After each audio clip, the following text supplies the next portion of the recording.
ధాన్యలక్ష్మి లాయర్‌ని ఇంటికి పిలిపించి ఆస్తి కోసం ఇంట్లో వాళ్ళ మీద కేసు వేయమని చెప్తుంది.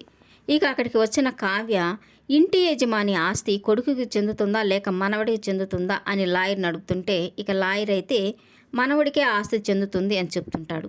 మరైతే కొడుకు కోడల తరఫున మీరెందుకు కేసు వేయడానికి వచ్చారని లాయర్‌ని అడగడంతో ఇక లాయర్ అయితే మనవడు కేసు వేస్తేనే ఆస్తి వస్తుంది, కొడుకు కోడలు వేస్తే రాదు అని చెప్పడంతో ఇక ధాన్యలక్ష్మికి కావ్య మీద చాలా కోపం వస్తూ ఉంటుంది. నువ్వేదో గొప్ప పాయింట్ పట్టుకున్నానని సంబరపడిపోతున్నావేమో, మా ఆయనకు కేసు వేసే అధికారం లేకపోతే నా కొడుకు చేత కేసు వేయిస్తాను అని చెప్తూ ఉంటుంది.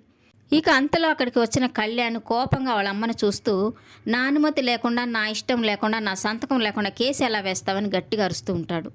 ఇక ఇంట్లో వాళ్ళంతా కళ్యాణ్ చూసి ఒక్కసారిగా షాక్ అయిపోతూ ఉంటారు. ఇక లాయర్ అయితే మీరు మనవడు కదా, ఆస్తి కోసం మీరు కేసు వేస్తారా అని అడుగుతుంటే ఇక కళ్యాణ్ అయితే నేను కేసు వేయను, నాకు ఆస్తి అక్కర్లేదు అని చెప్తుంటాడు.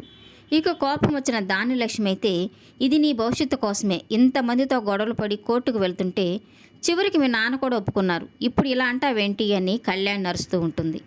ఇక కళ్యాణ్ అయితే వాళ్ళ నాన్న దగ్గరికి వెళ్ళి ఏంటి నాన్న ఇది, ఆస్తి కోసం కోర్టుకు వెళ్తారా, ఇలా చేయడం తప్పు కదా నాన్న అంటుంటే ఇక ప్రకాశం అయితే తప్పలేదు నాన్న అని బాధగా చెప్తుంటాడు. ఇక కళ్యాణ్ అయితే డాడీని బెదిరించో భయపెట్టో కేసు వేయడానికి ఒప్పించావని నాకు అర్థమైపోయింది అని అంటుంటే ఇక ధాన్యలక్ష్మి అయితే ఈ ఆస్తిని నేనేమైనా మూట కట్టుకొని పోతానా, అంతా నీకోసమే కదా అని కళ్యాణ్తో అంటూ ఉంటుంది.